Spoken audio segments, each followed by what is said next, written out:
December 1944. Western Europe was supposed to be quiet.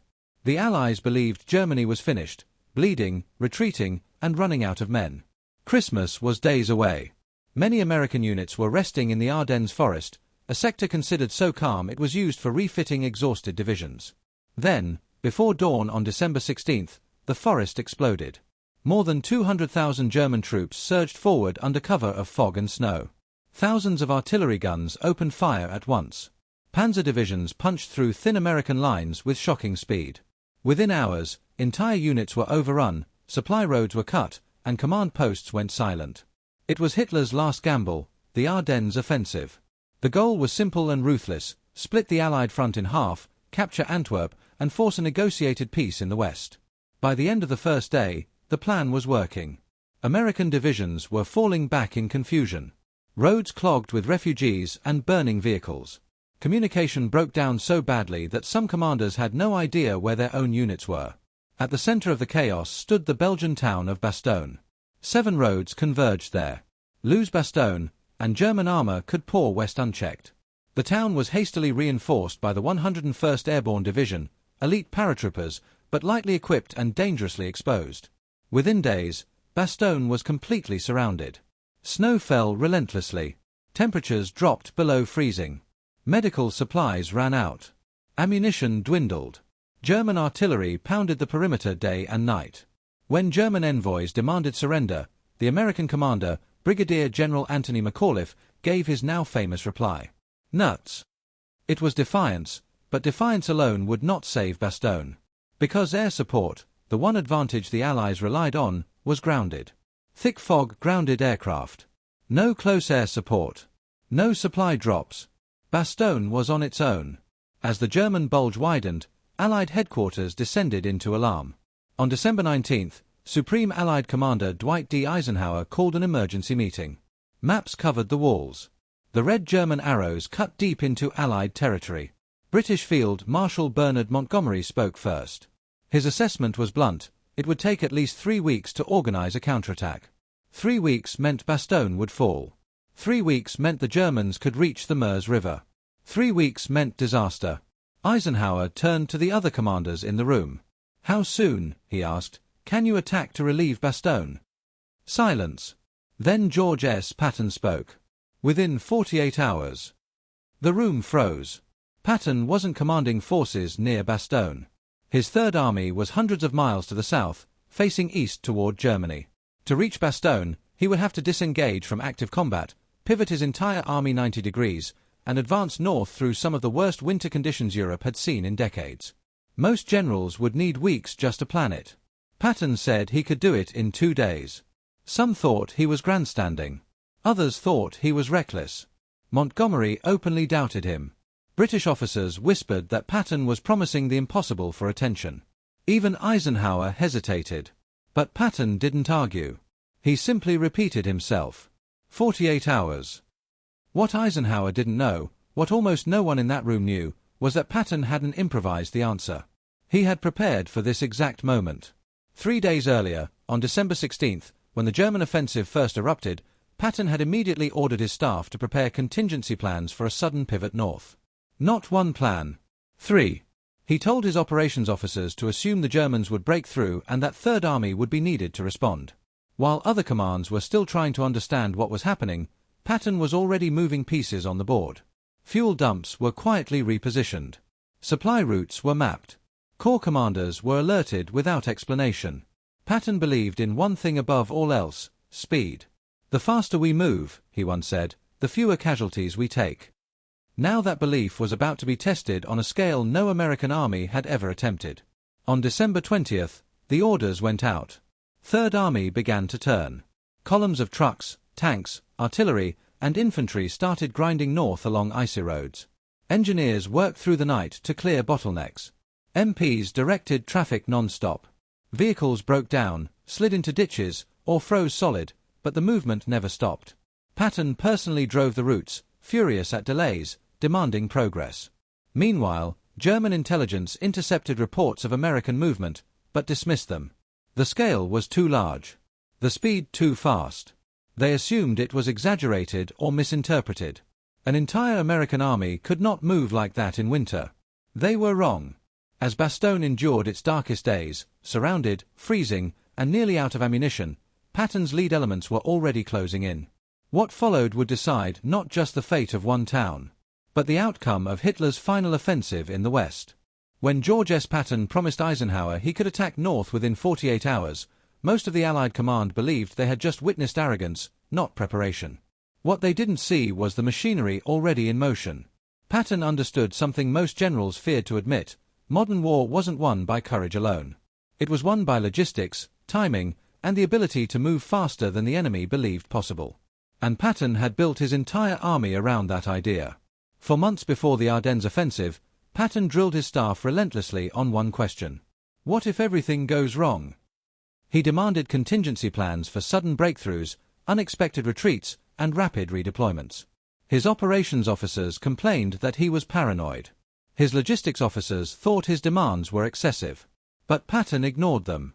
He believed Germany still had one desperate blow left, and when it came, speed would decide everything. So on December 16th, when the German artillery barrage thundered through the Ardennes, Patton didn't panic. He smiled. Because the scenario he had prepared for was finally real. That same morning, Patton ordered his staff to activate 3 pre-written plans, each one designed to pivot Third Army north on short notice. No public announcements. No dramatic speeches. Just quiet execution. Fuel depots were reassigned under routine paperwork. Ammunition stocks were shifted without explanation. Corps commanders were told to expect new orders, but not why. Patton was gambling on something radical: that preparation could beat chaos. Turning Third Army north was not a simple maneuver. It was a logistical nightmare. 6 divisions. More than 250,000 men. Over 130,000 vehicles. Thousands of artillery pieces, fuel trucks, ambulances, and supply convoys. Every mile of movement required coordination. Every hour of delay meant Bastogne came closer to collapse. And winter made everything worse. Snow buried roads. Ice locked transmissions. Engines froze overnight. Trucks slid into ditches. Men marched with frostbitten hands and numb feet. Other commanders slowed down. Patton did the opposite. He imposed round-the-clock movement schedules. Convoys ran day and night. Engineers worked ahead of columns, clearing roads and repairing bridges under blackout conditions. When subordinates warned him that men were exhausted, Patton snapped back. Fatigue makes cowards of us all. Keep them moving. But Patton wasn't reckless. He knew speed without control would destroy his army. So he enforced discipline with brutal precision. Traffic control points were established miles apart. Military police rerouted convoys in real time. Units leapfrogged forward in carefully sequenced waves: armor first, then infantry, then artillery, then supply. It was choreography under fire. By December 20th, reports began reaching Allied headquarters that seemed impossible. American columns were already approaching key road junctions far north of their expected positions. British liaison officers watched in disbelief as Third Army units passed them in blizzard conditions, engines roaring, headlights off, moving with purpose. One officer later wrote, "It was like watching a river reverse direction." German intelligence noticed movement, but dismissed its scale. Intercepts reported American units shifting north, but German planners assumed it was a limited reaction force. No army, they believed, could redeploy that fast in winter without collapsing its supply chain. Their assumption was logical. It was also fatal. Patton drove his headquarters forward, refusing to remain behind desks. He inspected road conditions personally. He berated officers for bottlenecks. He replaced commanders who hesitated. When a general warned him that fuel shortages might halt the advance, Patton reportedly replied, "Then we'll drive until the tanks stop, and fight from there." Meanwhile, Bastogne's situation worsened. The 101st Airborne was surrounded on all sides. Casualties mounted. Medics performed amputations without anesthesia. Men scavenged ammunition from the dead. Still, they held. And they held because they believed relief was coming. Patton made sure of that. Radio messages were sent to Bastogne whenever possible. Short, direct, confident. "Hang on. We're coming." But confidence did not change the weather. Snowstorms battered the advancing columns. Visibility dropped to near zero. Supply trucks vanished off roads into forests. Units became separated in the darkness. Yet the advance continued. On December 21st, Patton issued an order that summed up his philosophy. "We attack tomorrow morning. No delays. No excuses. No retreat." For the first time since the offensive began, the Germans were no longer dictating the tempo. Patton was. As Third Army closed in, German commanders began to sense something was wrong. Reports grew more urgent. American pressure was increasing, not fading. One German officer reportedly muttered, "This man does not know when to stop." What neither side yet knew was that the real test was still ahead. Because moving an army was one thing. Breaking through to Bastogne, against hardened German defenses, would be something else entirely. And if Patton failed now, history would remember not his confidence, but his gamble. By December 22nd, the impossible was no longer theoretical. It was happening. Patton's Third Army was advancing north through conditions that should have stopped any large-scale offensive. Snow blanketed the Ardennes. Temperatures plunged well below freezing. Roads that barely qualified as roads at all were now sheets of ice. Engines failed. Tracks snapped. Men collapsed from exhaustion. And still, the columns moved. Patton had turned time itself into a weapon. While German planners assumed the weather would slow the Americans to a crawl, Patton pushed his army into a relentless rhythm. March, halt, refuel, march again. There were no pauses for comfort, no allowances for morale. Movement was morale. Every hour gained was another hour Bastogne survived. By now, Allied headquarters was receiving reports that sounded unreal. Units were arriving early. Artillery was already being positioned. Commanders who had expected to wait days were suddenly being told to attack within hours. British officers attached to Third Army watched in disbelief. One later recalled, "I had never seen anything like it. This was not maneuver. This was obsession." The Germans noticed the change almost immediately. Intercepted radio traffic revealed a sharp spike in American communications. Reconnaissance aircraft, when weather allowed, spotted long columns pushing north instead of withdrawing. Something was wrong. At German headquarters, confusion spread. Intelligence officers argued over the scale of the movement. Some insisted it was impossible. Others warned that Patton was doing exactly what German doctrine said could not be done. The debate wasted precious time. Patton, meanwhile, was not slowing. He drove his corps commanders mercilessly. If a unit stalled, he replaced its leadership. If a road clogged, military police rerouted traffic without waiting for permission. Patton's philosophy was brutally simple: hesitation kills. On December 23rd, the weather finally broke. Blue skies opened over the Ardennes for the first time in days. Allied aircraft surged into the air. Supply planes dropped desperately needed ammunition, food, and medical supplies into Bastogne. Fighter bombers tore into German positions, strafing roads and supply columns. For the men trapped in Bastogne, it was salvation. For Patton, it was confirmation. Now the race truly began. German commanders rushed reinforcements toward Bastogne, erecting blocking positions south of the town. They knew if the Americans broke through, the offensive would begin to collapse. They chose their ground carefully: narrow roads, forest choke points, frozen ridgelines perfect for defense. Patton ordered an immediate assault. There would be no careful build-up. No prolonged artillery softening. Speed mattered more than perfection. The lead element of the attack fell to the 4th Armored Division. Its mission was clear and unforgiving: break through the German ring around Bastogne or die trying. On the morning of December 23rd, American tanks rolled forward into heavy resistance. German anti-tank guns lay hidden in tree lines. Panzerfaust teams waited in silence. Roads were mined, bridges demolished. The advance slowed, but did not stop. Tank crews fired point-blank into the forests. Infantry advanced through knee-deep snow under machine gun fire. Casualties mounted, but momentum held. Patton monitored the attack from forward command posts, demanding updates by the hour. How far? How fast? Why not faster? Subordinates knew better than to give excuses. By nightfall, the lead elements had advanced only a few miles, but they were still advancing. German defenders were being forced back, position by position. In Bastogne, the sound of distant artillery grew louder. The trapped paratroopers listened in silence. Hope returned, not as a promise, but as thunder. German morale began to crack. What had been planned as a defensive screen became a desperate holding action. Units rushed into the line without proper coordination. Ammunition ran low. Commanders issued contradictory orders. Worst of all, they realized too late what they were facing. This was not a relief column cautiously probing forward. This was Patton. And Patton did not probe. He crushed. By December 24th, Christmas Eve, American armor was within striking distance of Bastogne. German resistance stiffened, but it was clear the initiative had shifted. Patton sent a simple message to his commanders. Keep going. There will be no halt. As snow fell again and darkness closed in, both sides understood what the next day would decide.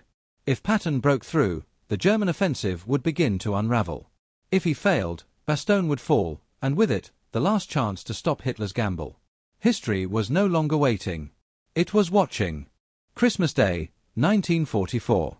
There was no truce in the Ardennes. Snow fell steadily as Patton's spearhead prepared for what everyone knew would be the decisive push. The German ring around Bastogne was wounded, but not broken. Enemy armor still dominated key roads. Anti-tank guns guarded every approach.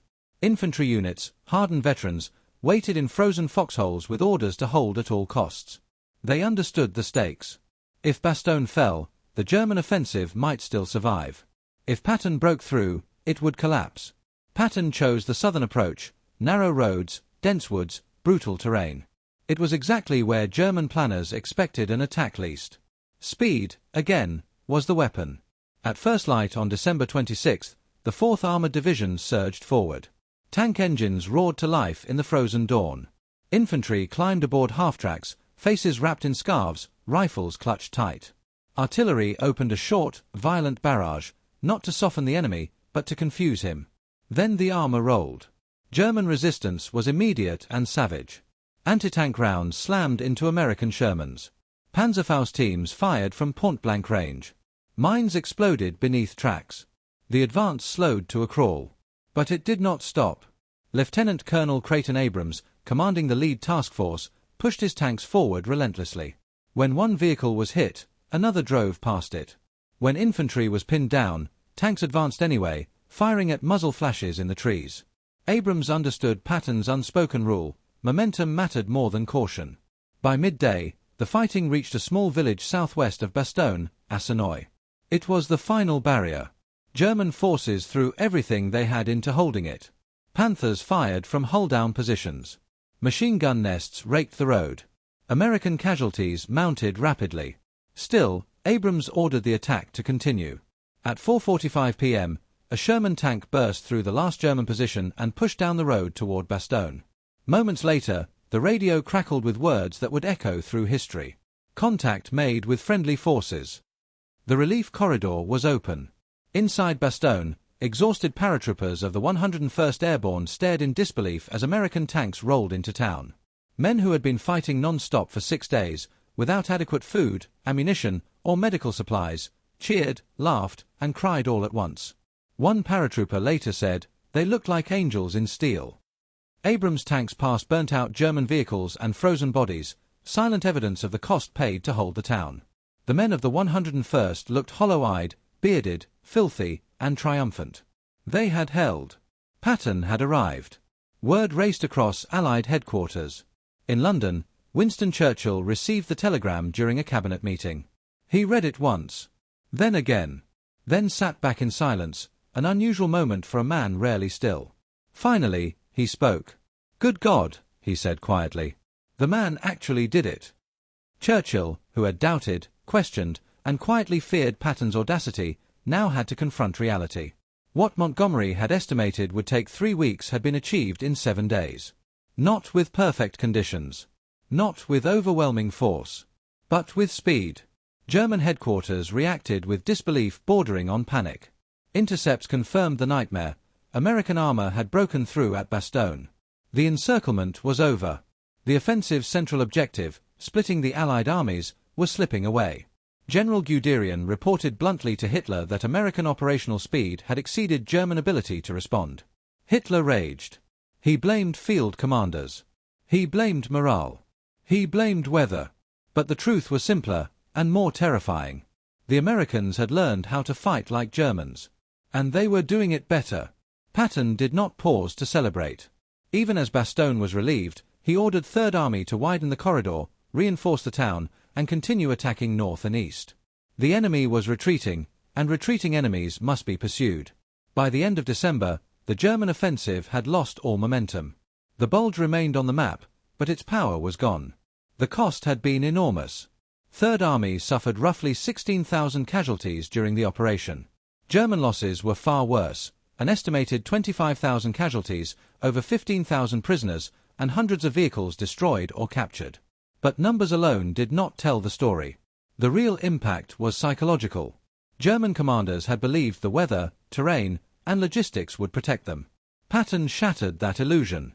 He demonstrated that modern armies, properly led, could move faster than doctrine allowed, and faster than enemies expected. Churchill grasped this immediately. In a private conversation days later, he reflected on what he had witnessed. Patton, he said, treated time as ammunition. He spent it aggressively, knowing it could never be recovered. Every hour saved was a victory. Every delay avoided was an enemy defeat. This realization unsettled long-held beliefs in British military thinking. Caution had been doctrine. Methodical preparation had been virtue. Patton had succeeded by rejecting both. And the results were undeniable. The relief of Bastogne marked more than a tactical success. It marked a turning point in how the Allies understood modern warfare. Speed was not recklessness.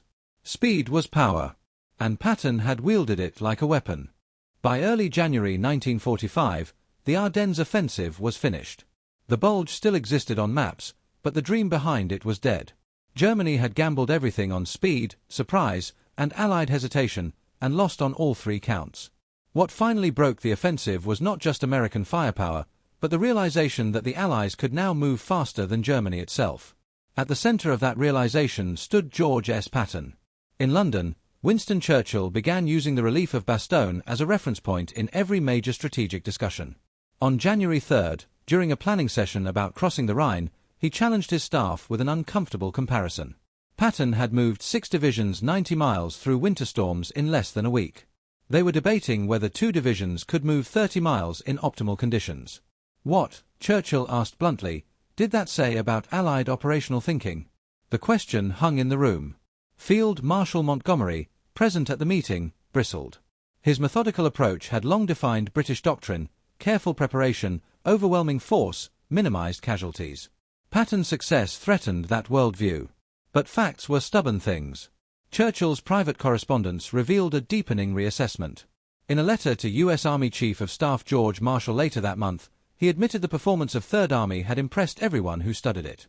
Patton's ability to redirect such massive forces while maintaining combat effectiveness represented a capability the Allies needed to cultivate across all formations.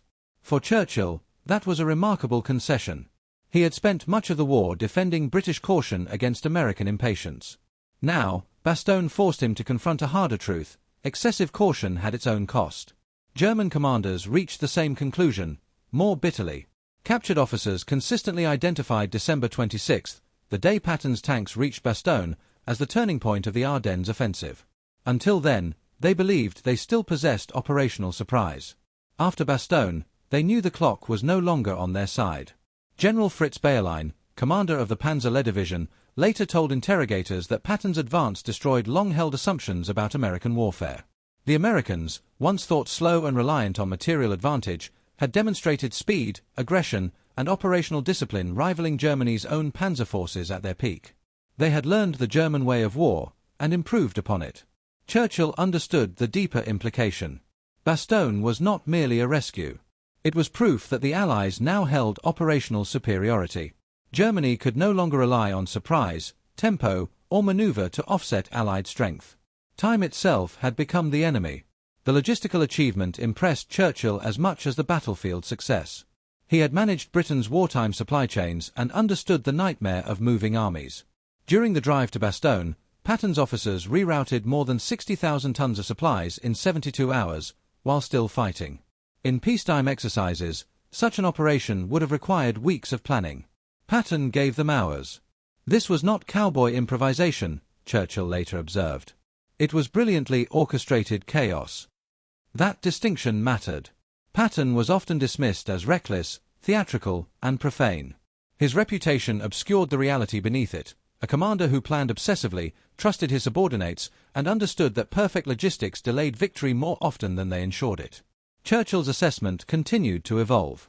In his post-war writings, he acknowledged that Patton's drive to Bastogne demonstrated a cardinal truth of mechanized warfare. The best plan executed with energy would often defeat the perfect plan executed cautiously. It was an admission that British doctrine, careful, deliberate, casualty-conscious, might have been too slow for modern war. Even General Sir Alan Brooke, Churchill's closest military advisor and a skeptic of Patton's methods, could not fully dismiss the results. Bastogne had worked. And it had worked faster than anyone believed possible. The personal dimension of Churchill's reassessment was equally revealing. He had met Patton only briefly during the war and found him abrasive, theatrical, and politically dangerous.